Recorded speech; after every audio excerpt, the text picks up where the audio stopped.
This evening, as I was saying, we are going to tune into the presence of Krishna. We are going to hear some stories, but it's too short of a time to go through his entire life. There are three ways in which most commonly we relate to Krishna.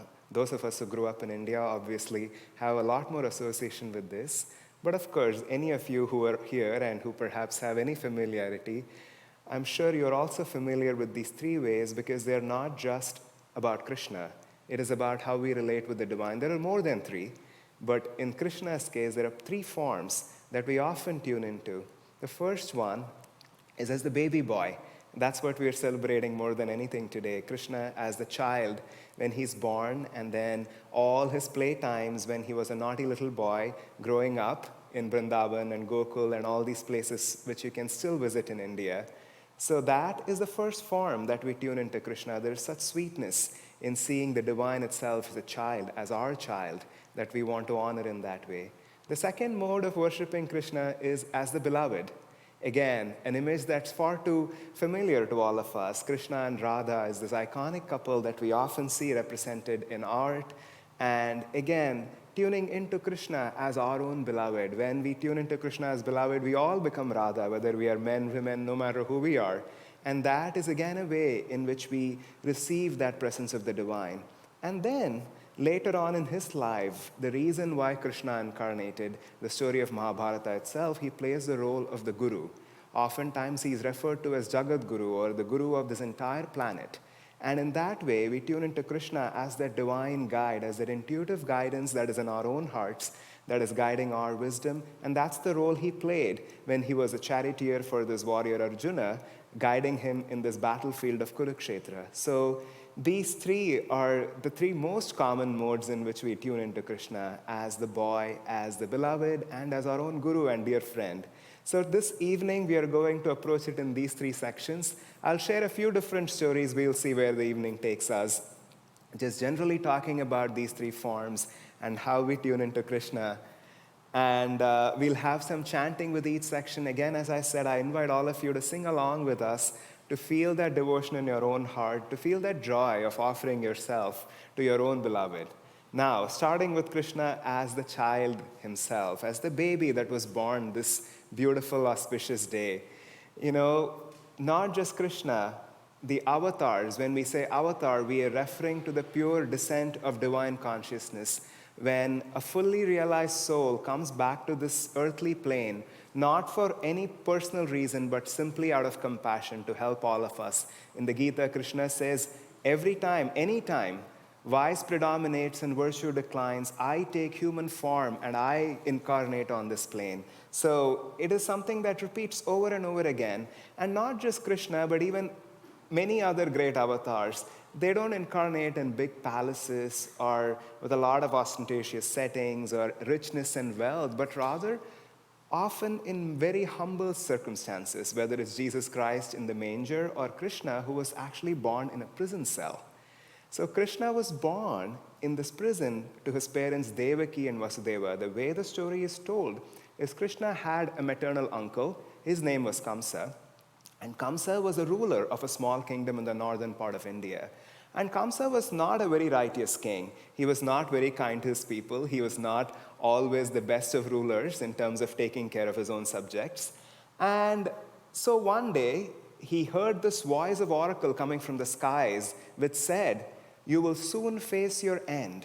You will be killed by none other than the son of your own sister. She will have 8 children, and the 8th child will be the one who will put an end to your tyranny. So this is the voice he hears, and as soon as he hears it, obviously he's very concerned for his own life. The first thing he does, he imprisons his sister and her husband. So Kamsa's sister is Devaki, and her husband is this man named Vasudeva. Krishna is often called Vasudeva. I know to some of you they might sound like the same name, but those of you that are Indian, you will know they are different names. Krishna's father is Vasudeva. It doesn't matter. We won't get into that right now. And they're just different characters. That's why I mentioned that. So Devaki and Vasudeva are in prison, and year after years pass, and each year they have one child. For 7 years, they have 7 children. And as soon as the child is born, the guards inform Kamsa, and he immediately comes and takes their life. So this goes on for 7 long years, and Devaki and Vasudeva obviously are not very happy with that. Now, all of these stories are told, as we often know in Hindu mythology, they are deeply symbolic. All these different characters and even the 7 children that don't get to live, they symbolize certain aspects of consciousness. But this evening is not one of getting into all that philosophy, but just simply tuning into these beautiful stories and their sweetness. So Krishna is born as the 8th child. And as soon as Krishna is born, Vasudeva receives this message. God appears to Vasudeva and he gives this message that this child is meant to live. He will not die on the hands of Kamsa. And this is what you're supposed to do with this child. You walk away out of this prison. All the guards are just going to pass out. They're going to become unconscious. The doors are going to open on their own, and you can walk out in the middle of the night. And that's what happened this beautiful day, hundreds of years ago, that Vasudeva heard this voice, and he took that tiny little baby in a basket. Just as Jesus was placed in a basket with hay, he took Krishna in this basket, and he walked out of the prison. It was pouring rain outside, and the Jamuna river that was in Mathura, this is where all of this happened, it is in the northern part of India, it was flooded. There was so much water, and the instruction given to him was he was going to take the child to the opposite bank of the river, to this place named Gokul, to Vrindavan, where there is this man named Nandagopa, and he also had a child at the same time. And Vasudeva is supposed to swap these 2 children. The child that was there and Krishna, he's going to swap the babies and bring the other baby back to the prison cell. So this is what he is doing on this stormy night. He's trying to cross the Jamuna river without any light, and he's protected and cared for, just as we all are when we follow the divine plan. And then he reaches this palace of this king, Nandagopa. He's also a ruler of this small kingdom. And there he finds this beautiful child that is laying on a cradle. This was his wife, Yashoda, had just given birth to this child. And so he swaps the 2 babies and he brings the other baby back to his prison cell. And of course, as expected, Kamsa hears that there is a baby born. He assumes that the baby that is there is actually the 8th child that Devaki had. And he comes and he tries to take the life of that child. And as soon as he tries to kill that child, the child springs into this beautiful woman and goes up into the sky and starts speaking to Kamsa in the form of Divine Mother herself and says, "This is not the child that was born to take your life. I am somebody else. I am Divine Mother, and your end is near." And that's it. She vanishes. And so that child was not meant to be living on this plane. But now Krishna is growing up with his foster parents, his step parents. They don't know that yet either, because they thought it was their child. So Yashoda and Nandagopa, these are the step parents of Krishna who raised this wonderful child, God himself incarnated in divine form. There are so many stories that are told of Krishna as a naughty boy. And that's the most interesting part of Krishna's childhood, because he's not meek or mild, or he's not just the most studious kid in the school. He's not the one who's always following instructions. In fact, as the stories are told in India, he was so naughty. Constantly, women and people from every household, they used to knock on Yashoda's door to offer complaints. All the things that Krishna was doing, all his pranks, and how he was constantly stealing things, how he was disobeying, and he was just a big nuisance to everybody in the village. But Krishna was not just a naughty child. We have a word in Sanskrit for that. We call it Leela, because this entire world is a play for the divine. And that's what all of this was for Krishna, because he was no ordinary child. He knew what he was doing. He was fully aware. And yet he was playing with all of these devotees of his. They had all incarnated at the same time. All these people that came in contact with him, they all came for a reason. And by this time, Kamsa also knew, he's got an inkling. He figures out that this baby has been swabbed, and then there is another baby, and he somehow is suspicious. He can feel that this child that is growing up in this other village across the Jamuna is perhaps the 8th child of Devaki who is meant to kill him. So he also starts plotting. He recruits a lot of demons. That's how the stories are told. One after another, he sends them over to Gokul in order to take Krishna's life. And I'm not going to go into each and every story right now, but there are so many stories of how Krishna takes each of their life. Again, these are all symbolic in a way, but also instructive and also just cute.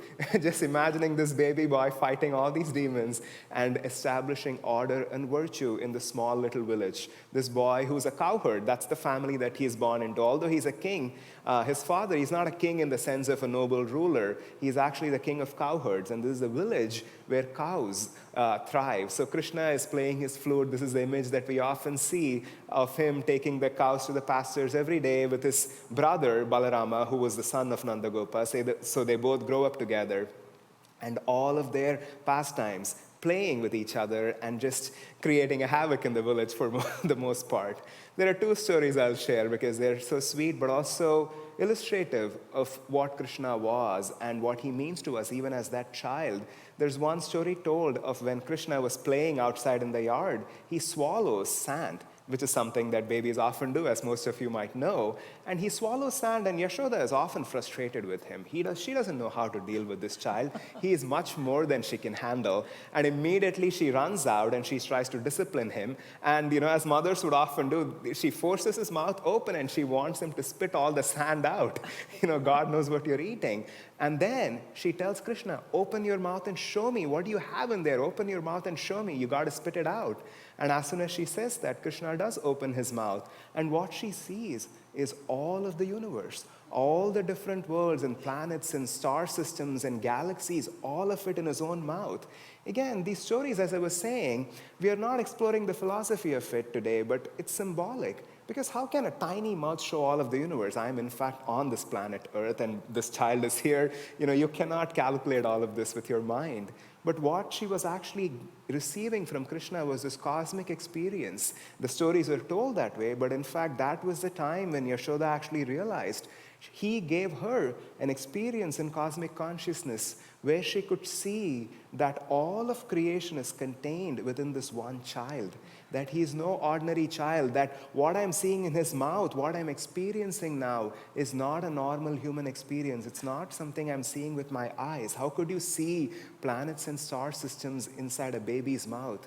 What she was having was an experience in cosmic consciousness.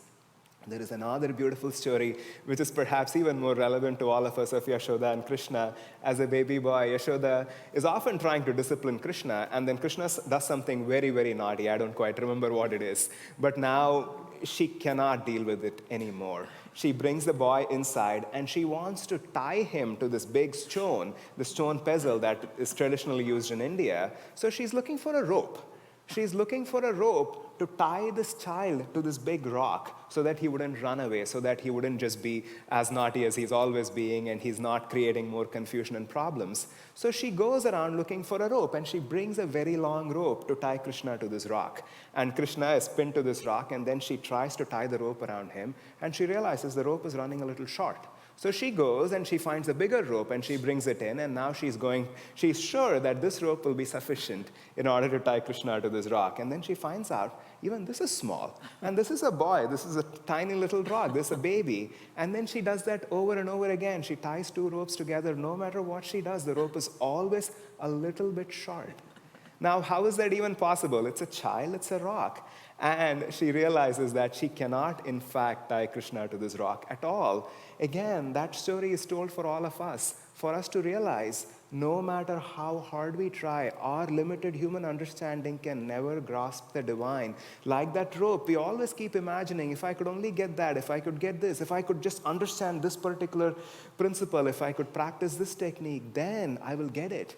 But God cannot be grasped that way. Yashoda realizes that Krishna can be charmed only with love, that no rope is going to be big enough, no rational understanding, nothing that the mind can think of, can comprehend, can ever grasp the divine. So, with that now, we will chant a few chants, thinking of Krishna as the baby boy. Again, please sing along with us, and let's tune into his presence as that naughty little child playing with all of us, yet he's God incarnate. So the words to this first chant, Devaki Nandana Gopala.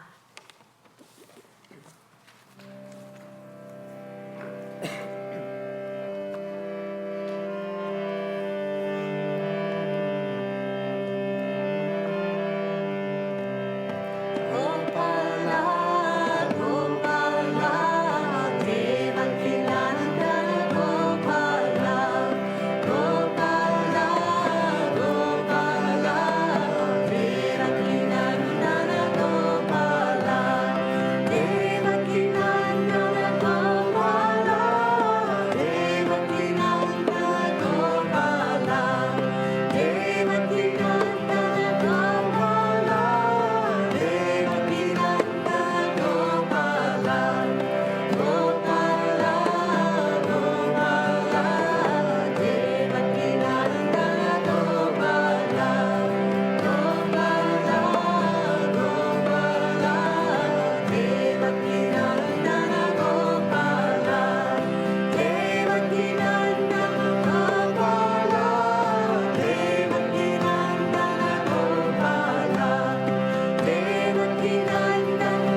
Hare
Let's take a brief moment of meditation now, just for the next minute.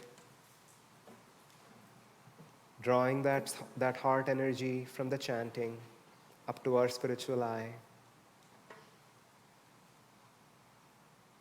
offering it at the feet of Krishna.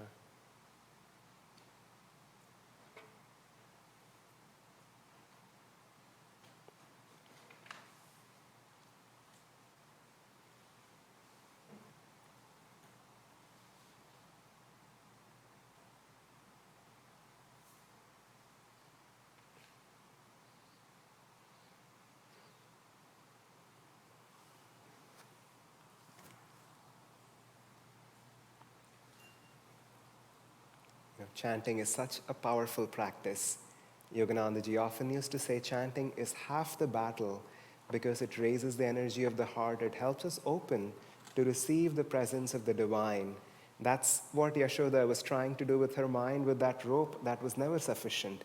And she had to tune into Krishna in her own heart. Now we come to the second mode of tuning into Krishna as the beloved. Again, you might have noticed, if not, you can see even in the altar there are 3 niches. There you have Yashoda and Krishna as the baby boy. And here you have Krishna and Radha. Radha is the beloved of Krishna.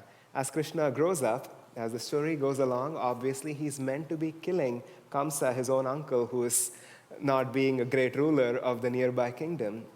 And that happens in its own course. But as he's growing up in Gokul, Gokul is the small village. These are places that you can still visit today in India. And there is this nearby village called Vrindavan. And when you think of Krishna, you always think of Vrindavan because Krishna grew up in Gokul, but he hung out mostly in Vrindavan because that's where his girlfriend lived. That's where Radha grew up. And so he was always drawn to the presence of Radha. Krishna was very charismatic. All the women, all the Gopis, that's what we call them, all the women in these villages were all drawn to him. Everybody wanted to be near Krishna, wanted to play with him. As he was, of course, growing up to be a teenager and then a young man, everybody was drawn to him. He was playing the flute. That's how the image, it's a beautiful image, Krishna standing with these 3 curves in his body with his crossed feet, and he's playing the flute, and everybody, just like bees attracted to the lamp, they're all being drawn to him. And he, of course, he is playing with all of them, the maidens, but also he's drawn specifically to one of them, and that is Radha. The Indian scriptures say, and also Yoganandaji often spoke about it, about how all these gopis that played with Krishna in Vrindavan, they were all high saints, they were all sages and great saints from the past who incarnated in these female forms just to be with Krishna. So there are all these descriptions of how they spent their time together. A beautiful image, it's called Rasalila. You can find these paintings. There's a common imagery that you'll find represented in paintings. You see Krishna playing his flute right in the middle of a circle, and then around the circle, you see many, many forms of Krishna. And each gopi is dancing with her own Krishna. Every gopi has a Krishna of her own, and there is also a Krishna at the center. This image is so common in India. You see it represented in architecture, in wall paintings, in murals, and a lot of art that is even done today. And it communicates something that is so powerful that the mind cannot understand, which is God is not singular in that way. God is center everywhere, circumference nowhere. He's centered with every gopi who is calling to him with love. No gopi is diminished because he's playing with somebody else. They're all having fun with him, but they're not jealous. They're not just upset because he's now with this other gopi, because he's equally with each one of them, because he's held by the magnet of their own heart. And then there is Radha. And then there's Radha, who Krishna is always pursuing. And there is a beautiful imagery to this pursuit even. Radha and Krishna symbolize so many things. But what is most sweet and poignant for all of us to think about, again, described in the Indian tradition and the stories all the time, is Radha symbolizes devotion. She is a symbol for bhakti. And all these gopis are seeking Krishna, and he is always seeking Radha. And that's the story that unfolds. As Krishna grows up, Master used to often say, God has everything. The only thing he doesn't have is the love of our heart, which he will have only if we choose to give it to him. So, and in fact, even more beautifully, for those of you that are familiar with the story, Krishna actually does not end up marrying Radha. They don't end up together. They are this iconic couple. As soon as you think of Krishna, you think of Radha. They're always playing together. They're always depicted as a couple. They're always seen in these pictures with each other. But can you just imagine? They did not actually end up together. Krishna ends up going to Mathura to kill Kamsa, his maternal uncle, and then obviously he's victorious there. And then one thing leads to another. He even moves to a very different part of the country, establishing a great empire in the western part of India. And throughout all of this time, Radha is still living in Vrindavan. Radha never leaves Vrindavan throughout her life. And that's how the stories are told. And it is poignant because in the human sense, we think of that as somehow that love not being consummated, somehow it is not having reached its goal. But in the truest sense, it is Krishna who's always pursuing that devotion. That union is the liberation of soul itself. Because we always celebrate Radha's union with Krishna because that's what we're all aspiring towards. And Krishna, even today, he's seeking that. He's seeking that devotion of our own hearts, that bhakti in the form of Radha. In fact, even today, I remember some of us are planning a trip to India and I'm going to go to Vrindavan, and it's a place that has a lot of fond memories for me. I've traveled there many times. And one of the times I was there, certainly not the first time, but I remember I was going on a cycle rickshaw. This was a very old part of the town, and I don't know if they still exist or not. At least they did about 15 years ago. And this is a hand-pull rickshaw. It's somebody is cycling, and people are sitting on the back. So there's no motor, there's no fuel. He's just, moving us with his own muscle power. And he was navigating this very, very busy market street. And it was so crowded with vendors and so many cows and this and that. There was no way to even walk there. He had to just yell at every single person. And this man that was my rickshaw driver, he was not yelling any random word, or he was not calling to people. He would always say, Radhe, Radhe, Radhe. He would just keep yelling as he drives this cart going through Vrindavan. I didn't get it. I didn't quite understand. And then I realized as I was spending a few days, I think I might have spent at least 2 or 3 days there, I noticed that everybody refers to each other as Radha in Vrindavan.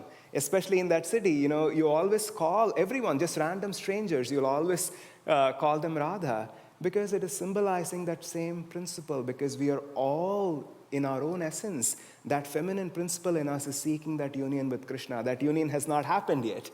We are all waiting for that day when we will unite with Krishna. And that story is so immortal. There is a beautiful story from the autobiography of a yogi. There's a saint named Mirabai who lived 1,000 years after Krishna. These avatars, they come, but their presence obviously is not limited by time. They are still with us in the same way that Krishna played in Vrindavan. We can go to Vrindavan today, or even here with us right now. That presence is always there. Just as St. Francis could tune into Jesus and receive a stigmata 1,000 years after Jesus left his body. The same way, Meera was a beloved. Meera imagined herself as Radha, always in love with Krishna. Meera was actually a princess. She was born in the western part of India, and she was born into a royal family. At a very, very young age, this holy man came to the palace, and he gave her this idol of Krishna. And she fell in love with this idol, and she was constantly adoring and worshipping and just singing to this idol of Krishna. That was her beloved. This holy man had actually come from the city of Vrindavan. So she knew one day she wanted to go to Vrindavan and she wanted to meet her beloved there. But until then, this idol that she was going to keep, that was going to be Krishna for her. A lot of things happen. Her life story in itself is so inspiring. She's married into a royal family, but then everybody considers her crazy because she's constantly in love with Krishna, constantly singing his name, not paying attention to any worldly details. And finally, she realizes this is not going to work out. I just have to walk out of this palace. So she does that. She just wears an orange garb and she walks out of the palace. She becomes a renunciate for Krishna. And then she goes to the city of Vrindavan because she goes on this long pilgrimage, walking from where she is to the holy city of Vrindavan to meet Krishna and where he played with Radha. And she's looking for this holy man who actually gave her this idol because she considers him her guru.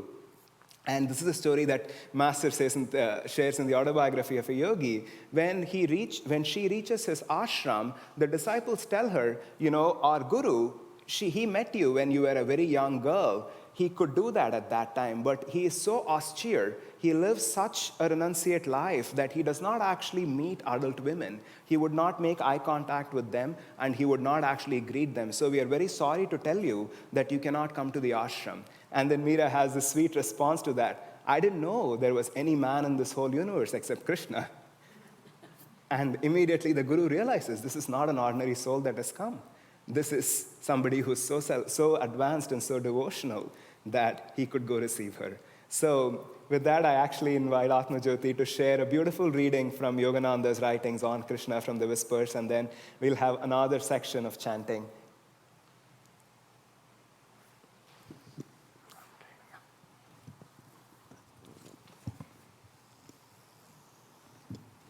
This is from Whispers from Eternity. You can come here. By Paramahansa Yogananda. And it's called Come to Me as Krishna, the Divine Cowherd. O Krishna, Lord of Hindustan, I sorrowed by the lonely Jamuna river, where thy flute notes thrilled the air and led lost calves to their divine home. O lotus of love, musing on the sad absence of thy delusion-dispelling eyes, I saw thine invisible spirit take form, frozen by my devotion's frost. Thy divine body of blue light walked with feet of eternity on the banks of my mind, planting there the lasting footprints of divine realization. I am one of those lost calves which follow thy flower footprints on the shoals of time. Listening to the melody of thy flute of wisdom, I now follow the middle path of calm activity by which thou hast led many through the portals of their dark past into the eternal light. Since all souls belong to thy fold, whether we move forward, are sidetracked, or are hemmed in, unmoving, in the fogs of disbelief, O divine Krishna, lead us back to thy unfolding shed of everlasting freedom. O Krishna, thou reignest supreme on the heart throne of all those who know thy love. O Krishna, thou reignest supreme on the heart throne of all those who know thy love.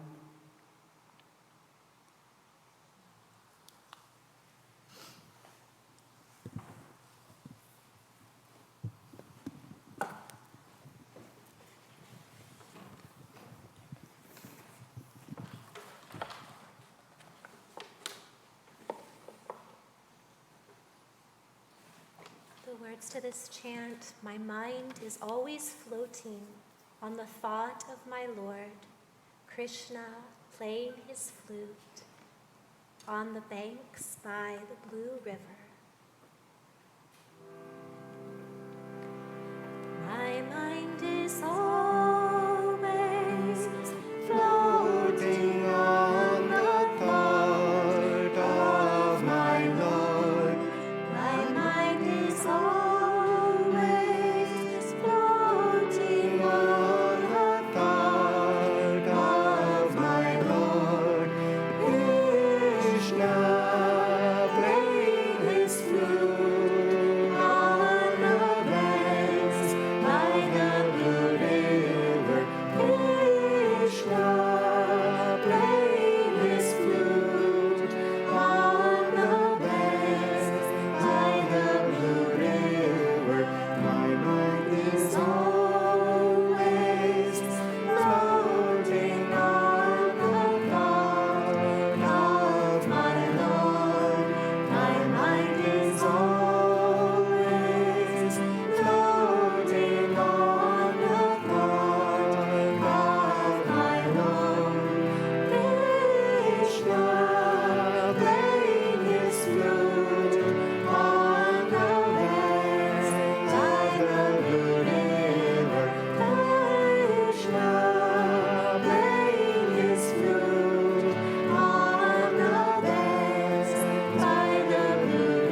Words to this next chant: Govinda Jai Jai, Gopala Jai Jai, Radha Ramana Hari, Govinda Jai Jai.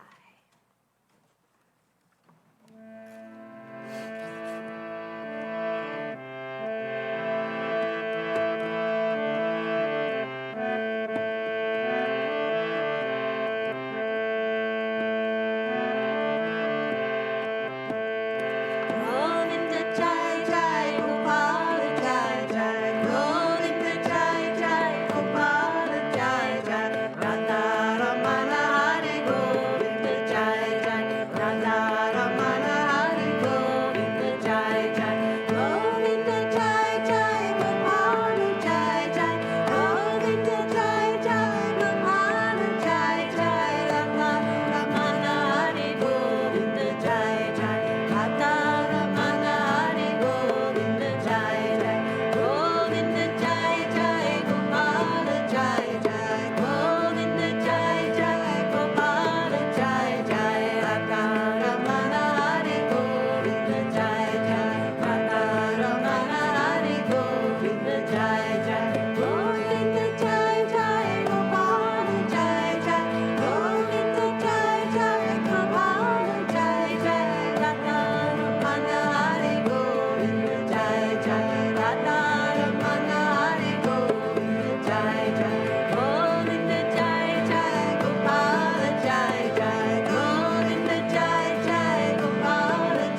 Krishna is blue, the tamarind tree is blue. My Krishna is blue, the tamarind tree is blue. So I do love thee, tamal tree. So I do love thee, my tamal tree. And when I die, oh mother, do put me high on a branch of the tamal tree, on a branch of the tamal tree, where Krishna sat, there I would die, where Krishna sat.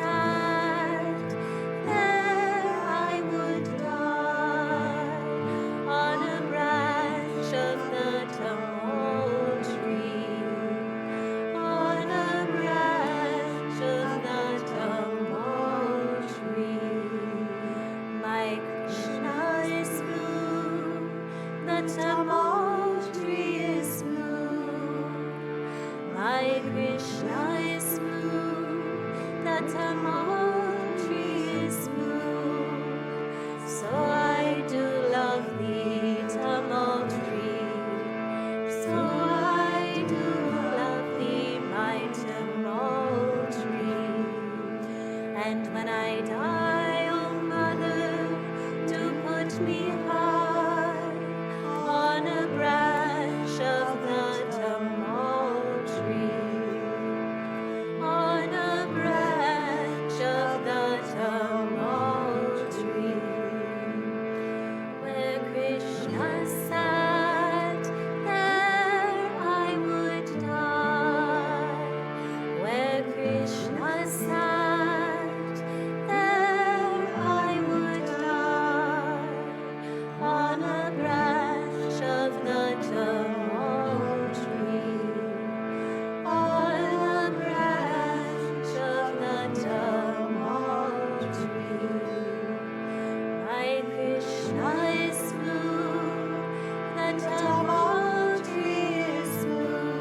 tamarind tree is blue.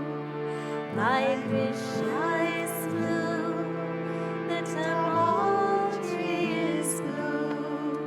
So I do love thee, tamarind tree. So I do love thee, my tamarind tree.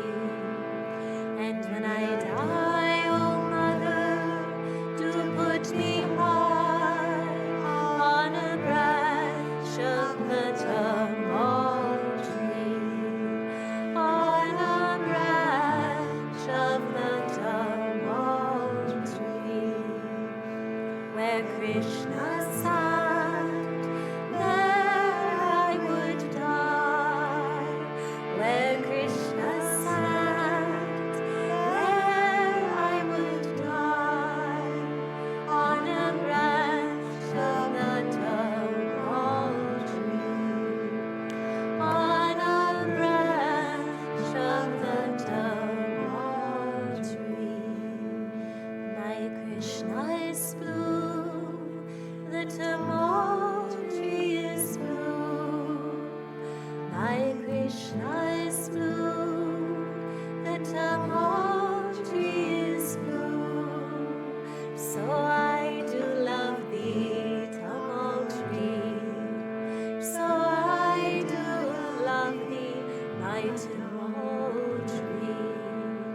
And when I die, oh mother, do put me high on a branch of the tamarind tree, on a branch of the tamarind tree, where Krishna sat, there I would die, where Krishna sat, there I would die, on a branch of the tamarind tree, on a branch of the tamarind tree, on a branch of the tamarind tree.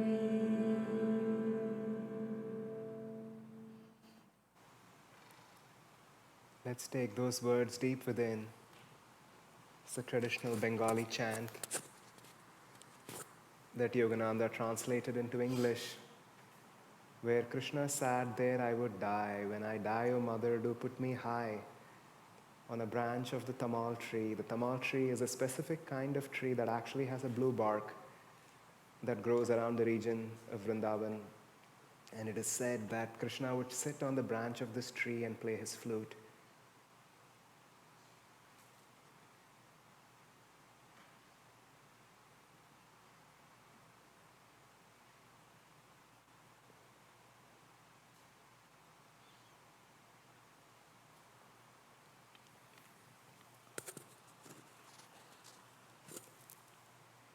We come to the last form, or rather for this evening, not necessarily the last, of tuning into Krishna as the Guru.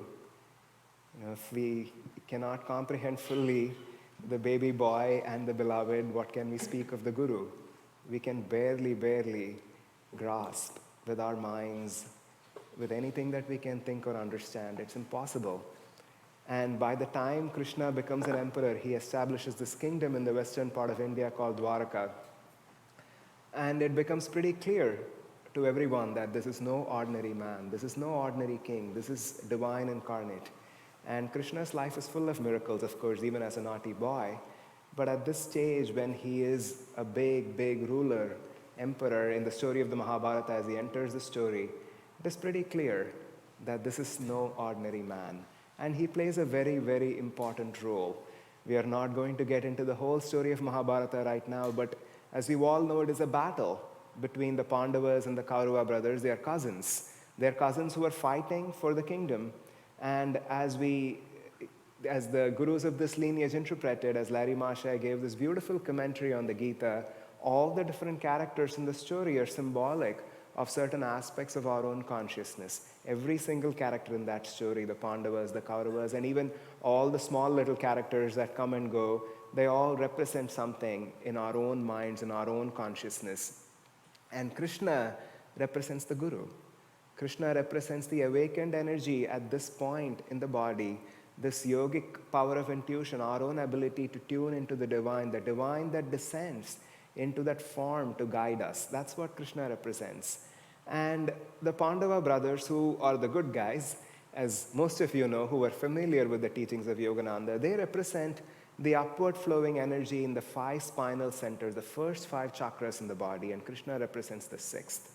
And they are all oriented towards Krishna. All of them are constantly pointed towards Krishna. He's guiding them every step of the way, including at the battlefield with Arjuna. Arjuna is his beloved disciple who, he rides a chariot for Arjuna. He becomes a charioteer in order to guide him in this battlefield.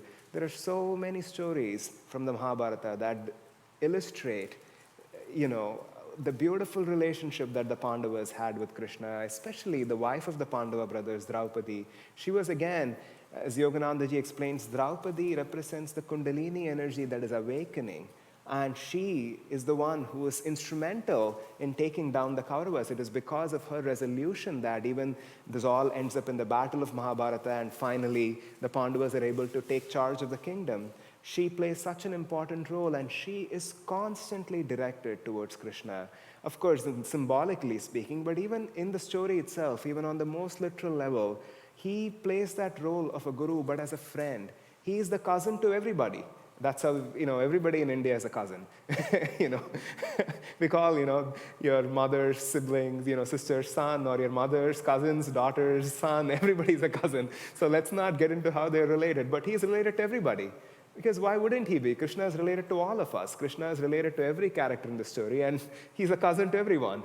And that's who he is. And everybody on the side of the Pandavas is deeply, deeply devoted to him. It is because of his presence and his guidance that they all are able to navigate that battlefield. There is no logic. There's no logic as to why they would even win this battlefield. In the beginning of the Bhagavad Gita, Vyasa says, their armies are innumerable, and the Pandava armies are smaller. Even all of Krishna's forces, they side with the Kauravas. Only Krishna, who wouldn't wield a weapon on the battlefield, he's the only one who is on the Pandava side. So there is no comparison between the two. It almost seems self-evident to Duryodhana that they are going to win this battle, but they don't, because Krishna is on the side of the Pandavas. There are so many examples of how, in fact, Krishna steps in, even in his own power as the divine. He steps in to protect his disciples, his devotees, again and again. The entire scripture of Bhagavad Gita is that comfort. There is the beautiful story. I'll perhaps just share this one. I'm sure most of you are familiar with this, but it's just so poignant to revisit all of this on this beautiful day, of the game of dice. When the Pandavas and the Kauravas are playing this game of dice that they're invited to, and everything is at stake. The maternal uncle of the Kaurava brothers, his name is Shakuni, and he, Yoganandaji said, represents attachment.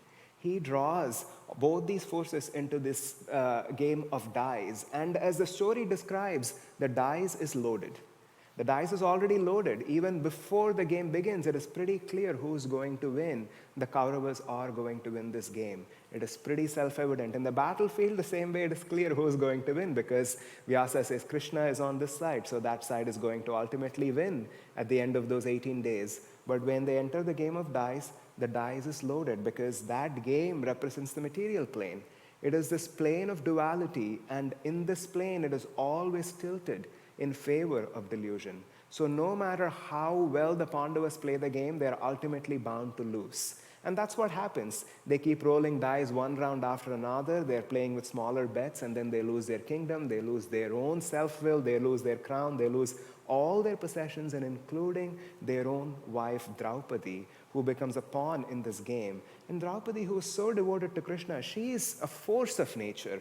Draupadi, in the story of Mahabharata, she's not even born of a mother.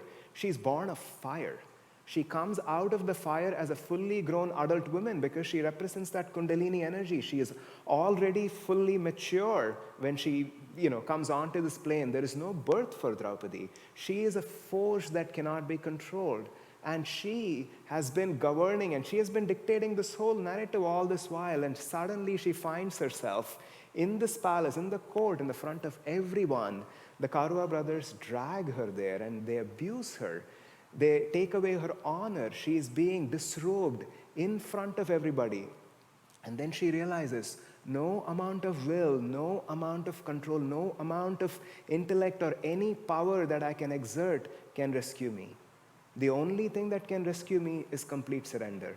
And that's where Krishna steps in. Until that point, throughout this whole story, they're all seeking guidance, they're all praying, they're all wishing that there would be an intervention. They're all hoping, they're all praying to God, next time you roll the dice, maybe this will be a different round. Maybe we will win this time. Maybe this won't go the wrong way. Krishna, will you not help me? But he cannot. It's not that Krishna is withholding his power. He cannot come in. He cannot step in. And ultimately, when everything is taken away, there is nothing left, Draupadi decides, there is nothing to fight for here. I am yours. You have to save me. There is nothing that I can do. There is no will that I can invest. I give everything to you. I give my own self in your hands. And immediately the whole atmosphere shifts. Immediately they all keep, for those of us who have seen televised versions of the story growing up, you just see Draupadi, she's brought into the court, she's being abused by Dushasana. Dushasana represents anger. Yoganandaji said, and he always comes into play anytime Duryodhana is thwarted. Duryodhana represents material desires. And so Dushasana comes in because Duryodhana has faced a defeat, and now Dushasana is going to abuse that God-given potential, but he cannot destroy it. He cannot take it down because Draupadi is divine in nature, and she's always protected by Krishna. So you see this depiction, Draupadi standing there and they're trying to disrobe her, they're trying to pull her sari, and then there's Krishna, somewhere in CGI, he's appearing on the skies, and then there's fabric flowing out of his hands, and then that is now going to wrap around Draupadi, and Dushasana just keeps pulling and pulling and pulling, and there's piles of fabric all around Draupadi, and still she's fully clothed, her honor is intact. And that all happens because she ultimately surrenders at his feet, and that is the point where everything in the story shifts. The game goes on and on and on, and Krishna cannot step in until Draupadi is able to completely surrender. So with that, we will end the stories for this evening. We'll do a couple of more chants, and then we will do an Aarti, and then we will have our prasad offering, maybe 10 or 15 more minutes. So we will do maybe one chant, and then we will do the Aarti.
into our final Aarti now.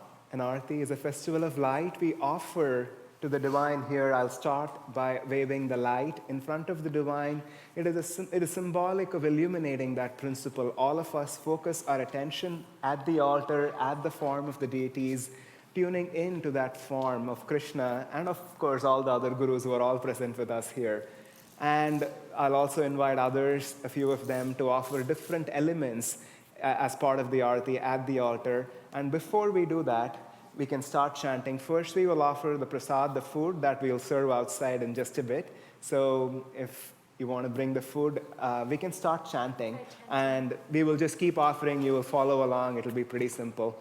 And once it is all over, you're all welcome to come to the altar.